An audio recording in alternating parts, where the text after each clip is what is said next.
la bienvenida, pero también aplauden a la pobre porque... Gracias, Marta.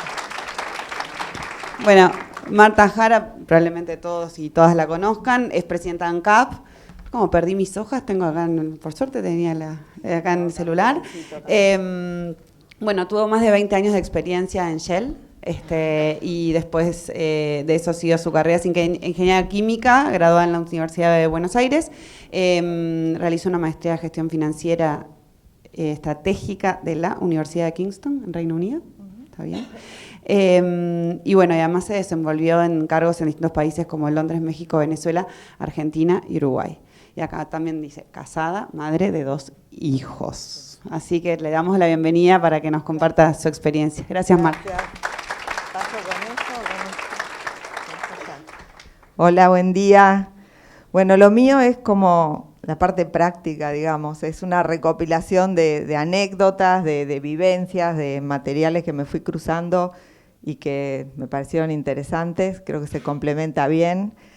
Le pido disculpas a algunas que ya lo escucharon porque son las mismas historias, pero bueno, hablando de anécdotas, la primera que les quiero mostrar es esta.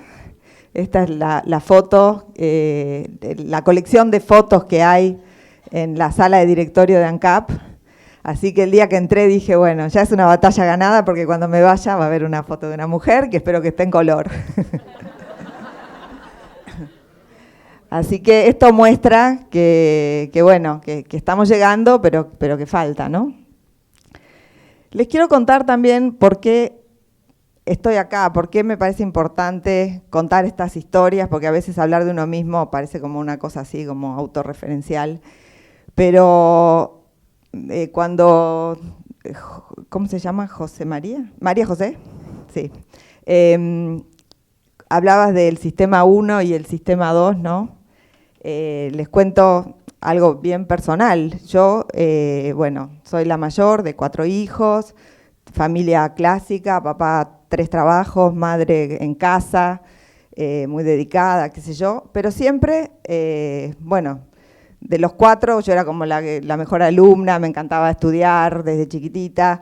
Y mis papás le ponían, viste, yo quiero clase de esto, sí, tomá, viste, y me quiero ir a un intercambio estudiantil, sí, pedimos un crédito, pero te mandamos, así. Súper obvio que era estudiar, desempeño académico, podés ser lo que quieras. Y yo empecé a estudiar ingeniería química, estaba de novia, con 23 años quedé embarazada, ¿no? Entonces, bueno, no era un drama moral, ni mucho menos, pero era, bueno, ahora, evidentemente, bueno, la carrera es otra cosa. ¿Cómo es otra cosa? El sistema 1, ¿sí? En momentos como esos, es impresionante cómo nos retrotraemos a las creencias más arraigadas que tenemos y dejamos de pensar en forma racional, ¿no?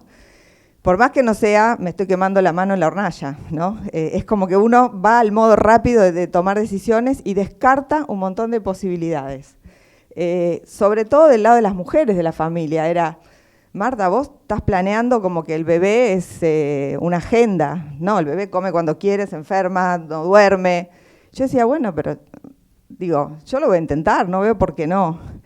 Y la verdad que me fue muy bien y bueno, me casé, tengo un marido espectacular de estas mudanzas a Inglaterra, México, Venezuela. De alguna manera, la que fue definiendo dónde se movía la familia fui yo. Cuando nos mudamos a Londres, el principal encargado de los niños era mi marido. O sea, pero yo me pregunto, a esta altura, si yo no hubiera tenido todo ese viento a favor, ¿no? De una familia que, bueno, tenía medios para ayudarme, no tenía que estudiar y trabajar, sino que simplemente podía dedicarme a estudiar.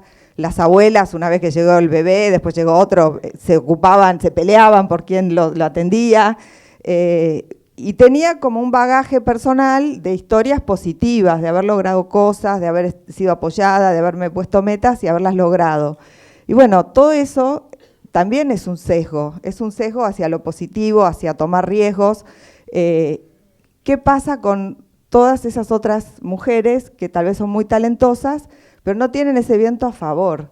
Por eso hay un editorial de Ana Botín, que es la presidenta mundial del Santander, que me gusta mucho y siempre lo recomiendo, que habla de ese viaje personal. Cito algunas palabras, que es de una etapa de lucha individualista y autosuficiente a buscar un cambio cultural, de pasar de la asertividad privada hacia la pública. Entonces, no se trata solo de que yo llegué porque tuve suerte o me fue bien o no sé, por carácter o lo que sea, sino de lograr que todos tengamos el mismo tipo de acceso, de como se dice en inglés, level playing field, ¿no? Que no nos cueste el doble que a los hombres. Bueno, todo lo que contaban las señoras de Price me parece muy valioso y creo que todos debemos invertir mucho más en el autoconocimiento. Es lo que nos brinda hoy la neurociencia, y todo lo que yo les voy a contar de alguna manera lo fui decodificando porque sí tuve la suerte que, por ejemplo, en la empresa donde me formé, en Shell, era obligatorio el entrenamiento para descubrir sesgos no conscientes. Antes de cada ciclo de evaluación anual, por ejemplo, o si vas a formar un panel de un assessment center para reclutamiento, había que hacer un entrenamiento online, un refresher siempre de los sesgos para estar conscientes, ¿no? Entonces, también nos damos cuenta que muchas veces somos víctimas de sesgos y nos ofendemos mucho, pero está en la naturaleza humana, no es que nadie tenga mala intención al discriminarnos. Eso también es importante entenderlo para abordarlo de la forma correcta, para defenderse de la forma correcta. Esto es un tuit que descubrí hace un par de meses, que estaba preparando una charla sobre este tema y que me llamó mucho la atención. Es una académica, una chica de color, que estudia, o sea, tiene una trayectoria importante de PhD, de Tufts, estudió en Penn, en Harvard, y su área de investigación son conflictos armados y violencia. Y ella escribió un artículo en el Washington Post que se llama Even Progressive Academics Can Be Racist. O sea, aún los académicos progresistas pueden ser racistas. Y cuenta su historia de que constantemente le piden el café. O sea, le dicen, ¿cuándo reponen los canapés? ¿Cuándo viene el café? Por más que ella esté vestida con zapatos de taco y que realmente es evidente que están filtrando de la realidad un dato, ¿no? Que es su color, que es una mujer joven, negra. Y lo más notorio, que lo que ella hace énfasis es, estamos hablando de una comunidad de académicos que están entrenados para discernir de los sesgos porque eso afecta la calidad de su trabajo. Dice, es increíble cómo aún así, y si rascamos las partes más, digamos, groseras del sesgo, que es el tema de la apariencia, el segundo sesgo un poco más sutil es que todo el mundo asume, ok, vos sos académica, sos PhD, pero seguro estás investigando sobre los derechos civiles o sobre el rol de la mujer afroamericana en la sociedad. No, yo me dedico a un tema que me interesa, que lo podría estar estudiando un señor blanco, gordo y viejo, no tiene nada que ver con mi condición de mujer joven afroamericana. Así que esto lo traigo a colación para decir que yo creo que no caigamos en la trampa. Los sesgos son parte de nuestro sistema cognitivo y hay que estar todo el tiempo cuestionándoselos. Y acá les voy a ir con un par de tips, sesgo por sesgo, los que yo creo que son los que más impacto tienen en el mundo del trabajo, ¿no? Este material lo saqué de una web que se llama Social Talent y realmente era muy congruente con lo que yo había siempre recibido como entrenamiento. Y bueno, simplemente lo tomé, le doy crédito. Entonces el primero es el sesgo de la similitud. Nosotros nos sentimos cómodos rodeándonos de gente parecida, ¿no? Es natural. Por eso, cuando se discute mucho el tema de las cuotas, ¿sí? Es una forma de obligarnos, por lo menos, a tener en cuenta candidatos diferentes, porque si no, la tendencia es a rodearnos. Y acá les quiero contar una anécdota que para mí fue uno de esos momentos de decir, ajá, ok, ahora entiendo. Se dice que el tema de la diversidad es un buen negocio. Y yo participé de un ejercicio que me lo dejó bien claro, me lo demostró en forma práctica. En un curso en la Escuela de Negocios de Lausanne, el IMD, que me envió la empresa donde yo trabajaba, había un ejercicio que consistía en lo siguiente. Te daban un brief que era, estás en una cabaña, en un bosque que tiene un incendio forestal, el viento a 10 kilómetros por hora, sopla en tal dirección, bueno, y tenés 15 minutos para salir de la cabaña, y acá hay una lista de las cosas que hay en la cabaña, y tenés que rankearlas por orden de importancia para tu supervivencia. No me acuerdo, una brújula, una botella de agua, un gorro, guantes, tus documentos, una pistola, no sé, una serie de cosas, y pensá, ranquealas, te podés llevar 10, del 1 al 10 el orden. Entonces cada uno hacíamos ese ejercicio, ¿ok? Luego nos juntaban en grupos yo qué sé, 10, 15 personas, y había que hacer el mismo ejercicio. Y después te mostraban la estadística de todos los equipos que habían hecho este mismo ejercicio, y lo que se mostraba era que las mejores respuestas individuales siempre estaban por debajo de las mejores respuestas grupales. Entonces, para mí eso fue como, me encanta compartirlo, porque fue una evidencia clarísima de que por más que haya gente brillante en un grupo, la diversidad aporta. Por eso es tan importante para el negocio, además de que es justo, ¿no?, que todos tengamos las mismas oportunidades, tiene un resultado concreto muy importante en las organizaciones el que sean diversas. Este sesgo, para mí, me encanta hablar de sesgos y no verlos solo desde el punto de vista de género, ¿sí? Me parece que los sesgos están presentes y cuando hablamos de diversidad e inclusión hablamos de un montón de ejes, ¿no? Y que van desde qué formación tengo, quiero un equipo que tenga solo ingenieros o que tenga también gente que piense un poco más con la parte, ¿cuál es? La izquierda o la derecha, nunca sé. La parte más de las emociones, ¿sí? La parte más izquierda, ¿ok? Quiero solamente gente con experiencia o quiero también tener gente fresca que vea las cosas de primera vez, una diversidad de generaciones. Quiero toda gente que piense políticamente a la izquierda o quiero gente que piense más liberal también. O sea, tiene que haber un mix y no nos tenemos que cerrar a eso. El sesgo de la afinidad lo vamos a ver con este ejemplo. Dale, pasalo. Sí.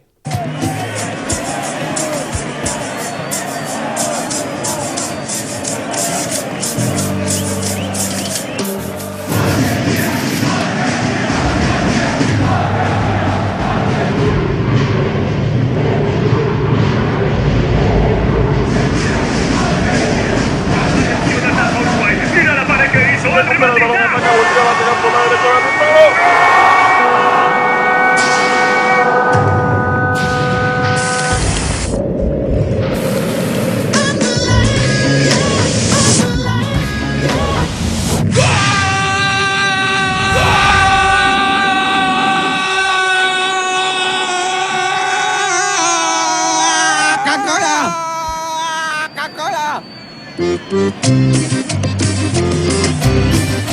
Qué mala suerte, che, mala suerte.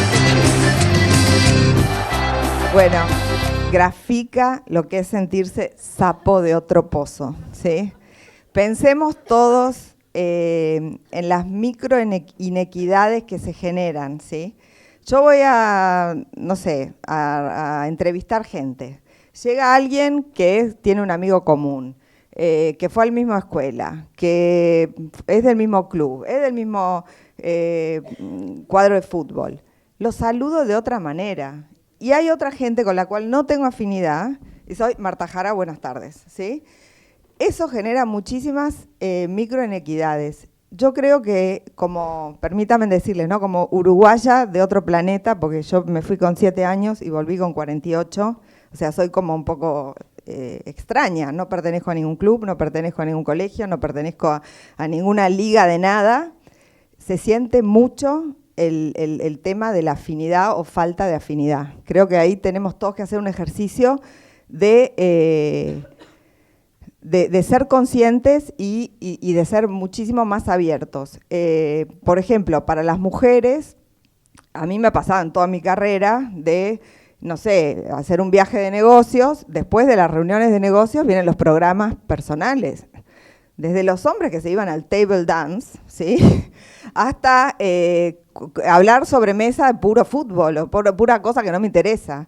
Entonces, tenemos que hacer a veces un esfuerzo, sobre todo cuando hay alguna minoría, de lograr ser más inclusivos.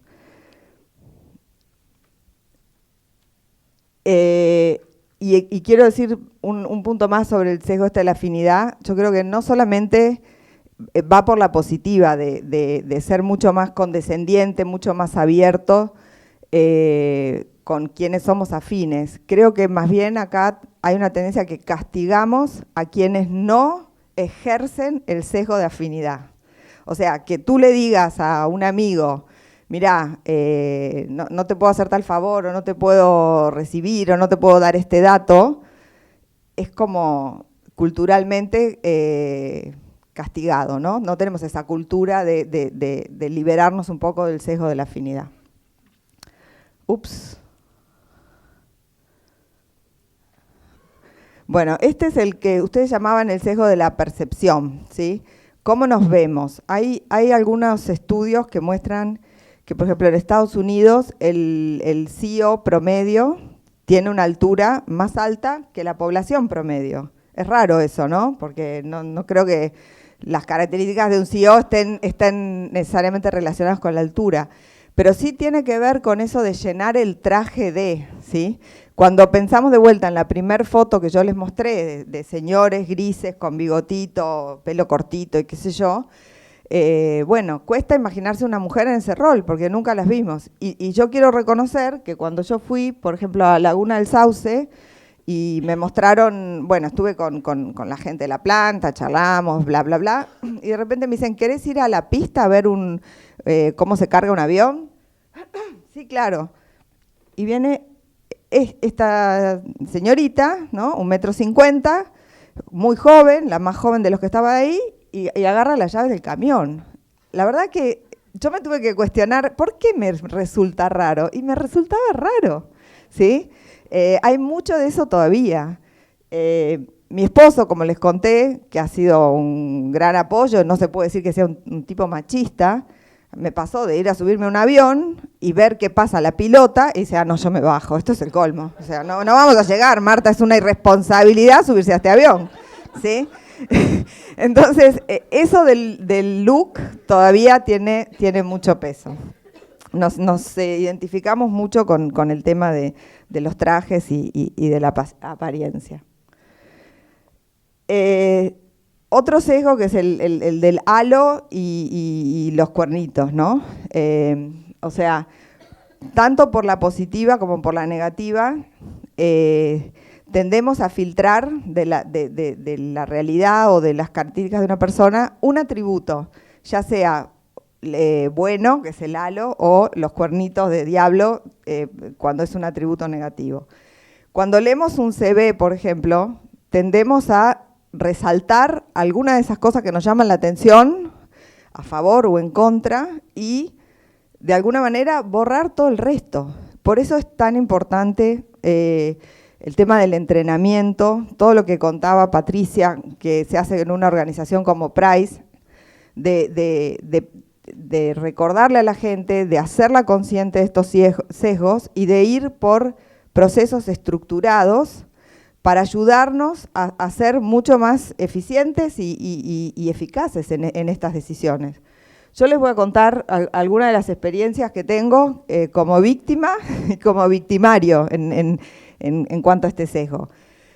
Uno de los primeros trabajos que tuve, tenía un jefe que era, bueno, súper católico, las mujeres éramos una fábrica de tener hijos, y la verdad que el tipo estaba como muy ensañado conmigo, ¿no? Y yo le hacía un buen trabajo. empecé a notar que todas las tardes, tipo alrededor de las 3, 4 de la tarde, me tiraba un desafío, ¿no?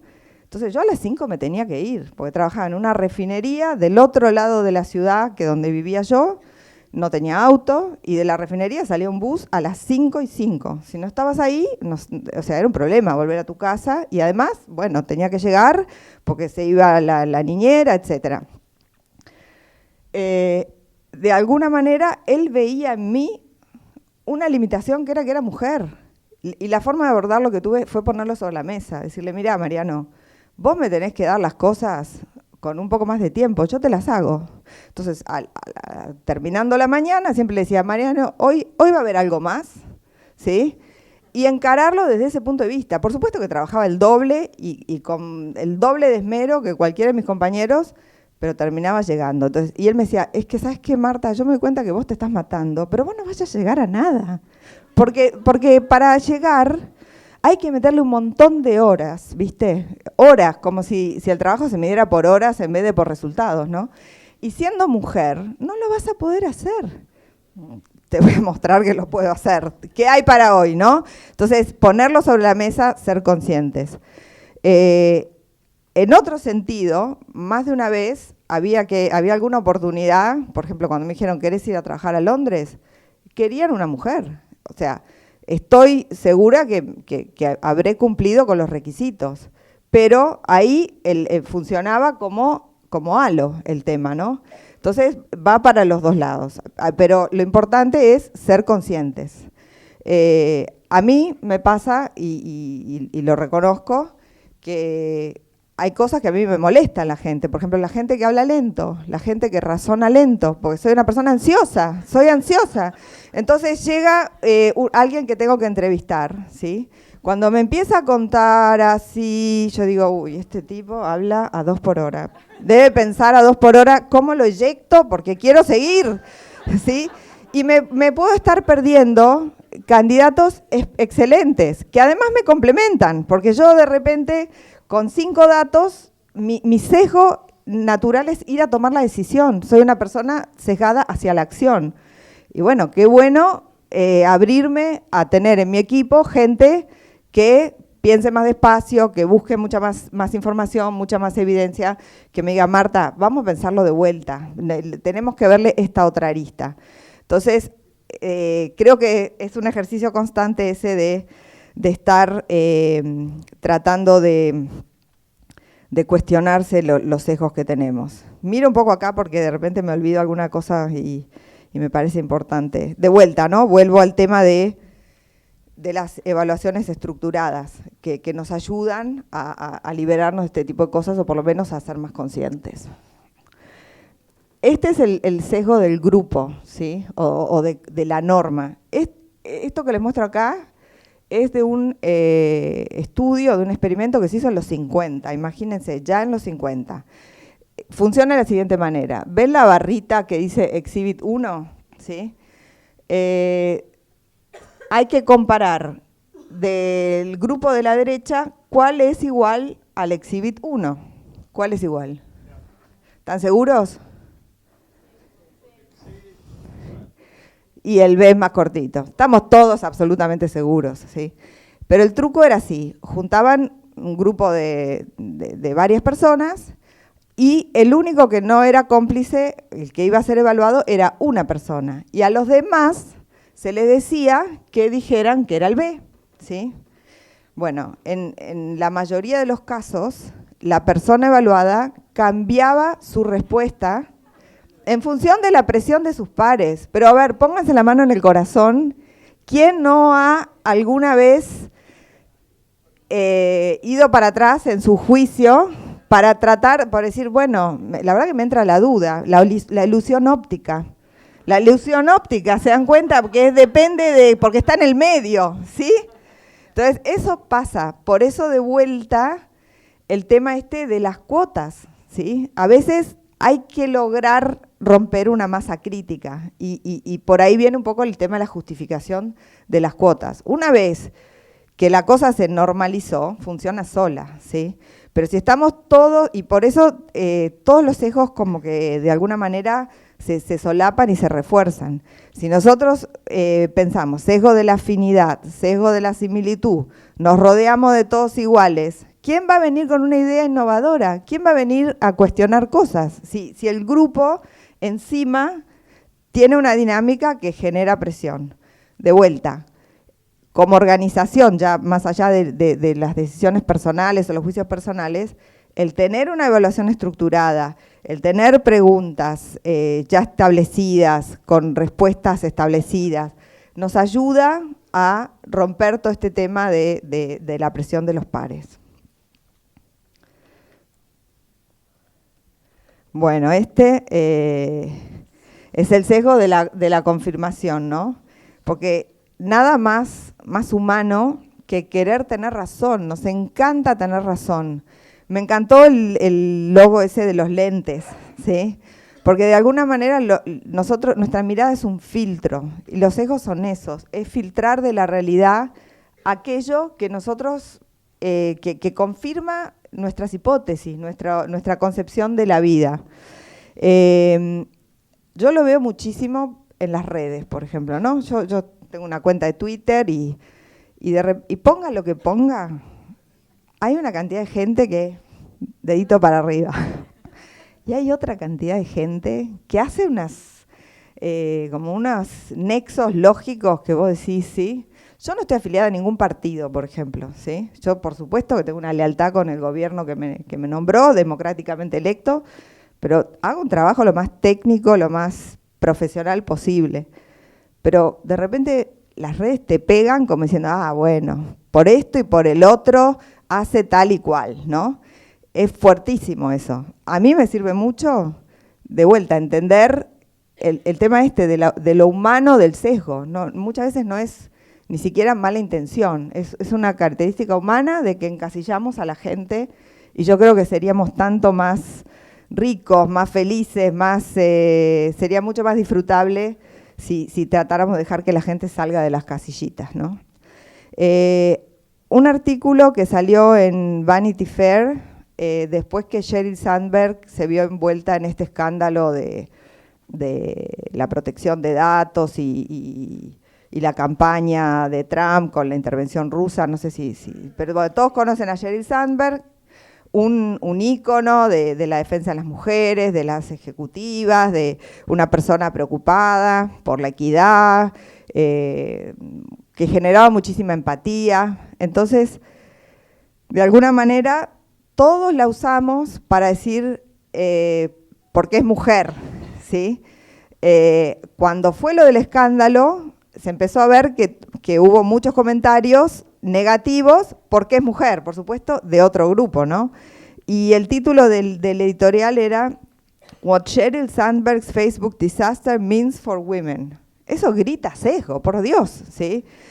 Después leías todo el artículo y terminaba con una frase que de alguna manera reivindicaba, que decía, las mujeres, al igual que los hombres, no representan un grupo cohesionado y homogéneo. Sandberg no dice más sobre líderes corporativos mujeres que Zuckerberg sobre líderes corporativos hombres, ¿sí? Entonces, importante dejar de buscar esa confirmación constante de nuestros propios estereotipos. Lo vemos mucho, por ejemplo, en el tema de los Oscars. ¿Se acuerdan cuando Roma estaba ahí? ¿Cuántos de nosotros queríamos que ganara Roma para, de alguna forma, reivindicar nuestro preconcepto de que el cine independiente es mejor que el comercial de Hollywood? Digo, es importante que lo gane por su mérito propio y que la actriz Yalitza lo gane por su mérito propio, no porque querramos reivindicar un sesgo que ya tenemos. Creo que sí, que se ha avanzado mucho en conocerlos, en